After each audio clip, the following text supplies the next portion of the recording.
Selamat pagi Bapak Ibu Saudara-saudari yang dikasihi oleh Tuhan.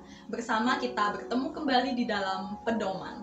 Perenungan disertai doa dan iman pada hari ini tanggal 6 Februari 2021. Bacaan firman Tuhan pada hari ini diambil dari Amsal 17 ayat yang ke-17. Seorang sahabat menaruh kasih setiap waktu dan menjadi seorang saudara dalam kesukaran. Nah, Bapak Ibu Saudara-saudari yang dikasihi Tuhan, bersama sebelum kita memulai perenungan firman Tuhan pada hari ini, saya mengundang kita semua untuk bersama melihat secuplik video singkat ini. Bapak Ibu Saudara-saudari, siapa sih yang tidak kenal sebutan bahwa singa itu adalah raja hutan? Singa, meskipun kita temukan sedang tiduran, sedang menguap, atau cuma jalan-jalan santai saja, pasti tetap tidak ada yang mau mendekati singa. Kenapa? Karena sudah ada image atau gambaran mengenai betapa menakutkannya singa. Lalu apakah dengan demikian tidak ada yang dapat mengalahkan singa? Sebenarnya ada hewan-hewan yang juga bisa melukai singa. Sebagai salah satu contohnya adalah gajah yang memiliki postur tubuh jauh lebih besar dari singa. Hanya saja gajah itu tergolong hewan yang herbivora, jadi bukan karnivora, maka tentu saja gajah tidak akan merasa tertarik untuk memangsa singa. Nah, kita tadi sudah melihat secuplik video yang menunjukkan sebuah sudut pandang yang berbeda. Hiena juga merupakan hewan karnivora, hewan yang kejam dan juga hewan yang buas. Tapi, jika harus diperhadapkan satu lawan satu, maka sebenarnya kita akan menemukan bahwa hiena tetap akan kalah dengan kekuatan yang dimiliki oleh singa.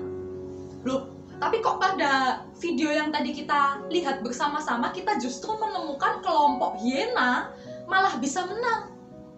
Oh iya, betul. Kelompok hiena menang karena menyerbu singa yang sendirian. Ketika singa merasa kesal terhadap hiena yang menyerangnya, ia dapat dengan mudah memangsa salah satu dari mereka. Nah, tapi taktiknya hiena ini jauh lebih licik, Bapak Ibu. Karena mereka ini berkelompok, jadi membuat singa tidak dapat melawan kelompok hiena yang banyak ini.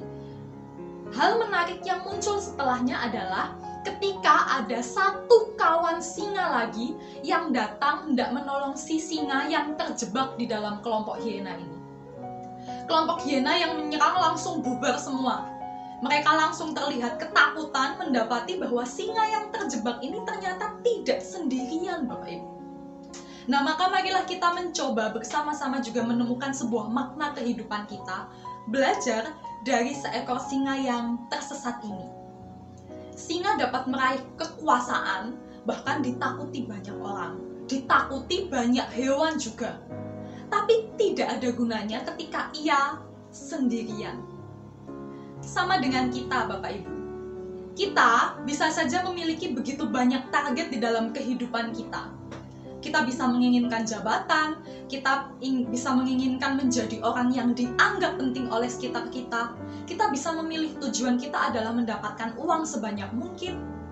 Kita selalu dituntut dan bahkan juga menuntut diri kita sendiri untuk menjadi yang nomor satu, untuk berada di puncak. Nah, tapi ketika kita sudah mendaki, kita sudah capek-capek, kita berusaha mencapai puncak dan jadi yang nomor satu, lalu kemudian menyadari bahwa sebenarnya kita hanyalah seorang diri, maka mampukah kita masih dapat merasakan kedamaian itu? Percuma kita mencapai puncak, memiliki segala sesuatu yang menjadi impian dan tujuan kita, tapi tidak ada siapapun yang mendukung dan menemani kita.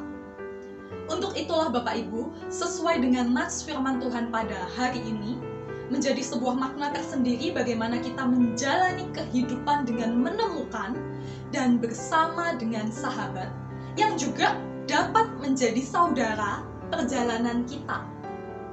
Jika kita menemukan sahabat seperti yang dituliskan di dalam kitab Amsal ini, rasanya hidup kita itu bisa sangat bersuka cita, Bapak Ibu. Loh, kenapa? Karena kita bisa menemukan sahabat yang menaruh kasih setiap waktu. Nah, berarti kita punya sahabat yang penuh dengan kasih dan setiap saat senantiasa dapat mengasihi, Bapak Ibu. Dan sahabat inilah yang juga menjadi saudara di dalam kesukaran. Rasanya menemukan orang yang mau mengaku sebagai saudara di saat kita berjaya, sukses, dan berhasil itu banyak.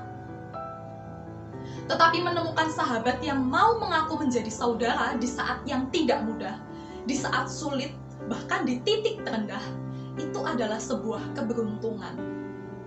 Dan beruntungnya kita memiliki sahabat yang penuh dengan kasih setiap saat dan saudara yang berada di setiap hal sukar di kehidupan kita.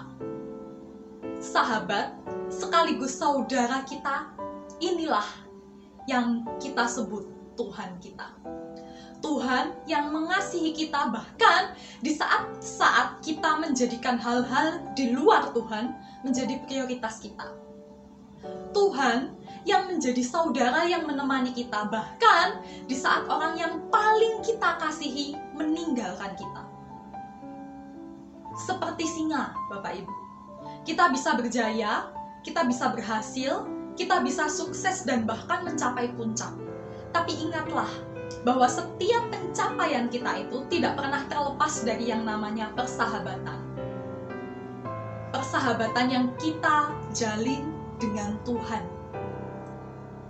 Persahabatan yang menguatkan di dalam kasih, menemani di saat sulit, bahkan hadir di saat mungkin kita sedang tersesat.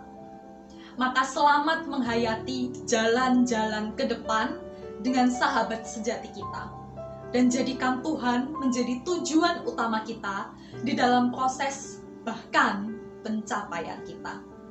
Tuhan memberkati kita semua. Amin.